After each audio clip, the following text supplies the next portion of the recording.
شكرا ماما هي جوري شاتري تاري قال مو ترى والله دي ما سمعني ترى دي رايك يا مان يبي داي ما ترى فوق راس عشان هذا كمان جوزانا ناو بيشوف. So all around us are fruit trees, apples, that type of thing. In the past they would make alcohol from all these fruits by fermenting them. Now it's illegal, obviously, and after they converted to Islam.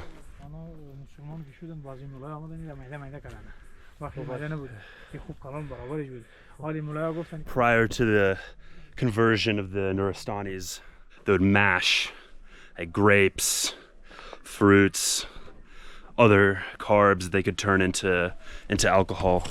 So right where I'm standing, they'd mash the fruits. Let's take like a berry from the tree. They'd mash them like you would mash grapes in preparation for making wine, and then all that juice would spill out into here.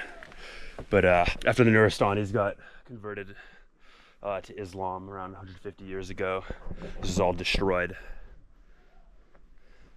But it's haram now, and especially under the Taliban, where any sort of alcohol is illegal. After they were done mashing up the fruits to make juice, they would take it over here to this vat, and this is where the brewing would occur. And this is where the alcohol was made. So this was step 2. This alcohol was all made in Indrakund Garden, just outside the Nuristani village of Islamabad.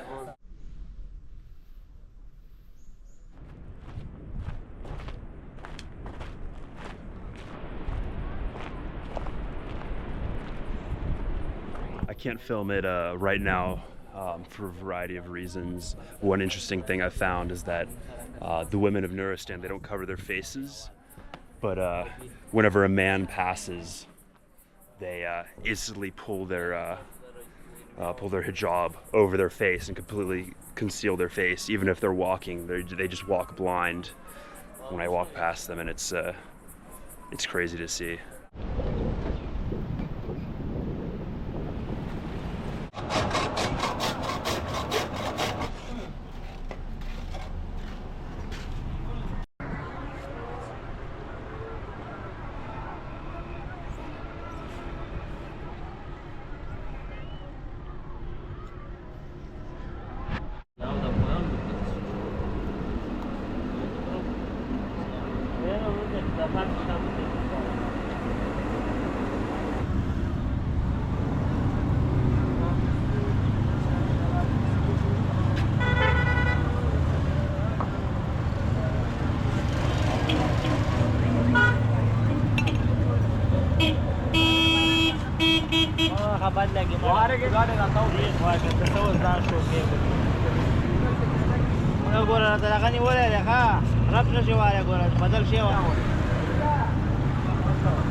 Manana Aurora.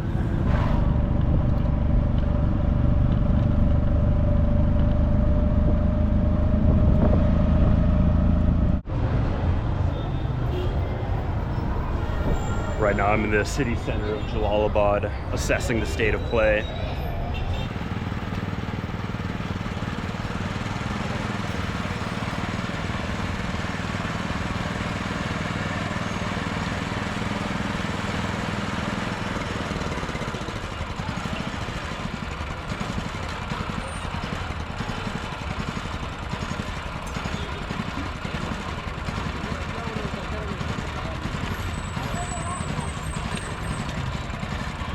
Manana.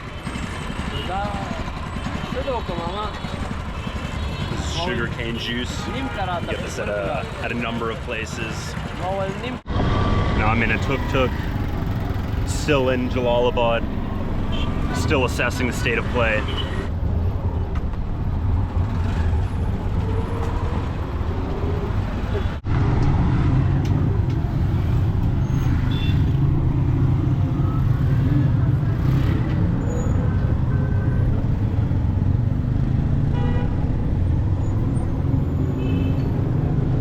how fast can this guy go?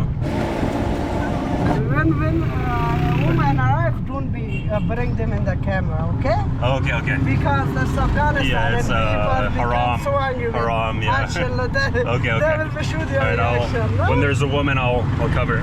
Yeah.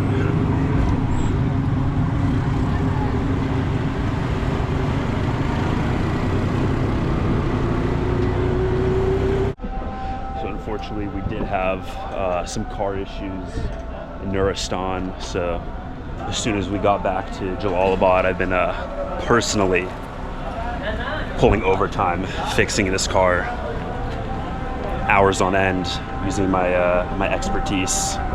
But I'm almost done. Just a few more thingamajobs, some widgets to flip and the like, and then car people will understand, obviously, and then we'll get back on the road.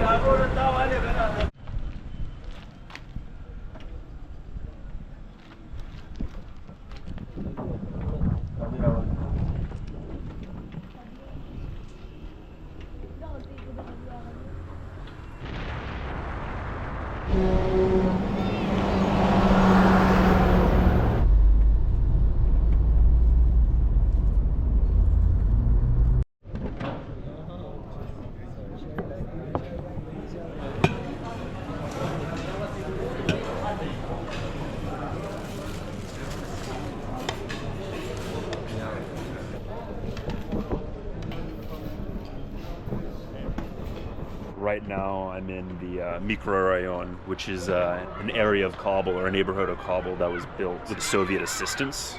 So here's sort of the facade. You can instantly see that it's commie block through and through. It's something you would see in Russia or Poland or other former Soviet bloc countries.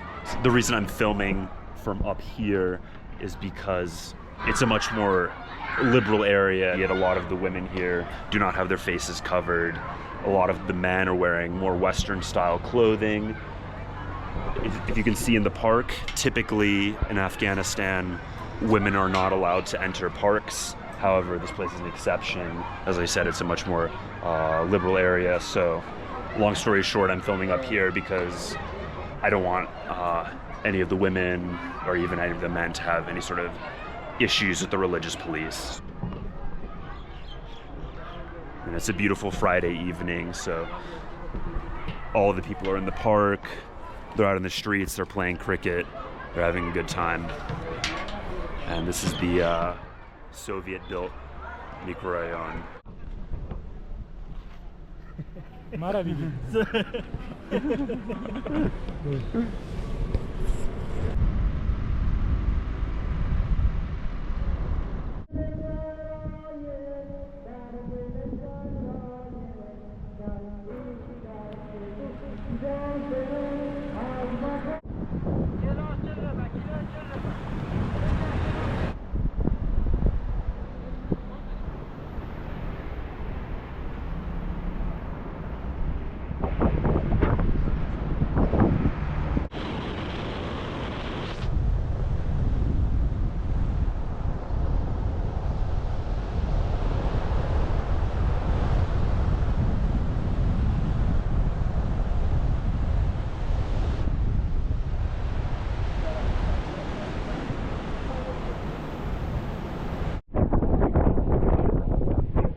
So right now I'm standing in the ruins of the Haji Piata Mosque.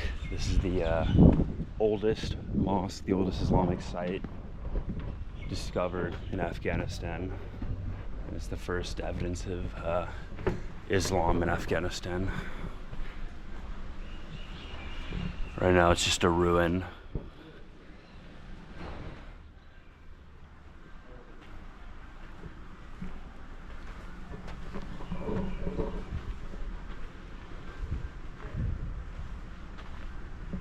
And this is all the original structure.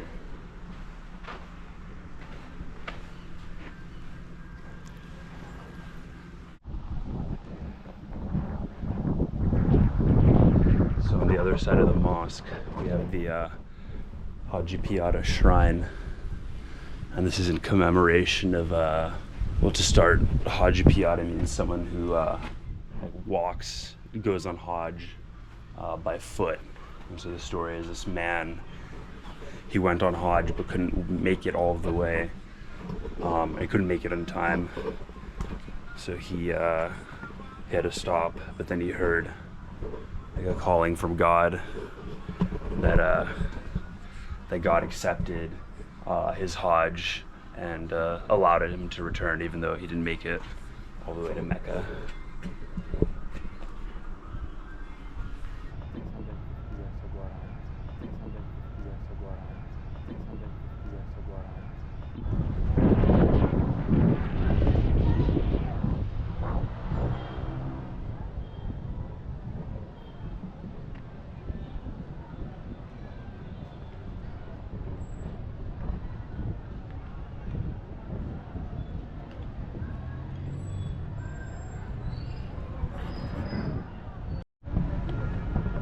So right now I'm approaching Rabia Balkhi's grave. She was an ancient Persian poet, and she was a woman as well, which is rare in those times. Not the fact that she was a woman, the fact that she's a woman poet.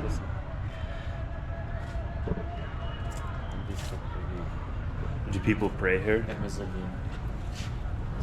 Yeah, some people coming and pray for her. Oh, it's like closed right now. Yeah, it's closed.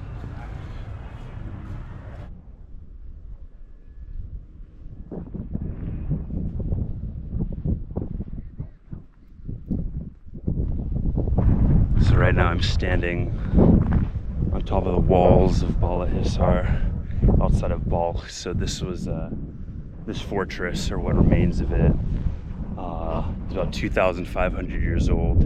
It dates back to the time of the Bactrian Kingdom, which was a Greek kingdom centered around Balkh. It's one of the most ancient sites in Afghanistan, as you can see. I mean, the only thing that's left of the entire fortress complex are just the remains of the walls. Mm-hmm. Can you talk about the significance of this grave? Yeah. So this person was at the time one of the person who was strong and doing most of the wrestling. In our language, we call him Pahlawan. Pahlawan, so it's like Afghan wrestling. Yeah, Afghan wrestlers. So when they died, they put him here, and many people are coming to pray for him. Yeah. Why was he? What made him different than other wrestlers? Like, why was he special? He was stronger, was special. So many people. He was like the best one. Yeah, couldn't go fight or wrestling with him. And then what about the grave down there?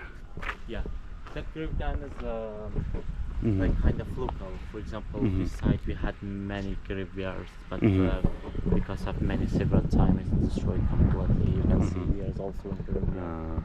Thing is, a lot of ruins, very old. Yeah.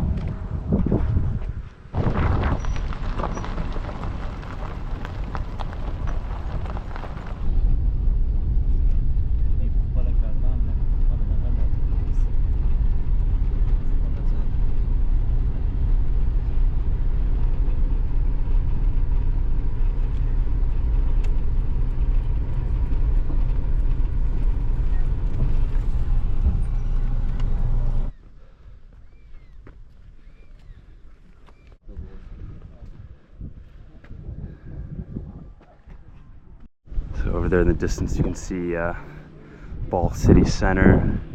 You can see the cupola of the Green Mosque, and then Bala Hisar, where I was standing previously. And this is the outer wall complex. The Burj, which is they were calling, they were standing and they were all thinking of the city. And there was many soldiers, they were looking so far away from here because it was the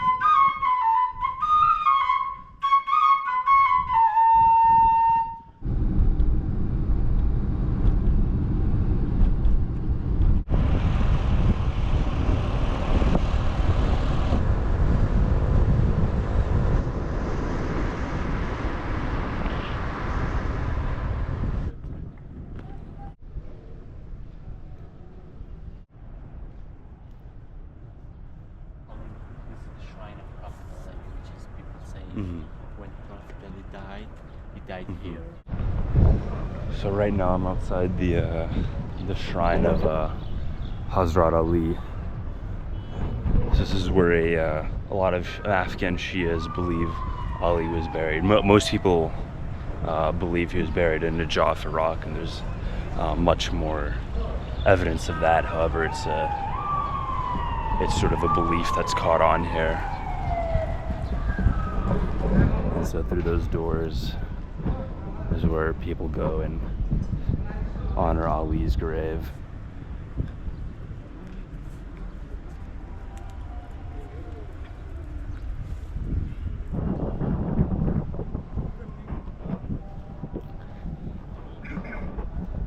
And up there in red it says Ali. It's Ali's name.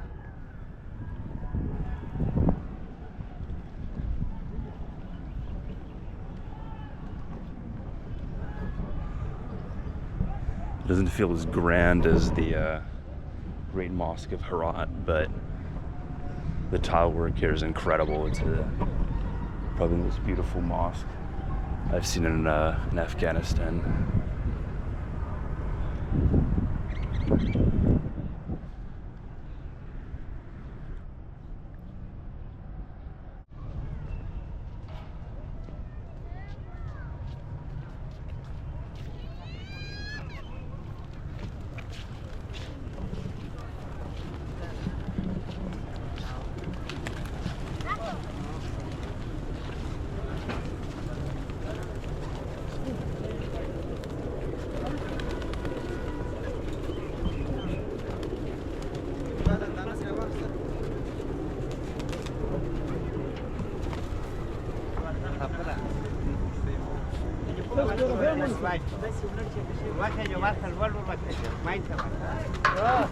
Now this is where they feed the doves that roost all around the mosque, give it like a certain aesthetic. Right now I'm going to show you where the doves sleep.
So right now I'm entering Kafaroshi, which is the Kabul's bird market.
There's also many Hello, how are you? Assalamu alaikum. How are you, Mubarak? Last point, how are you? I just have a gift.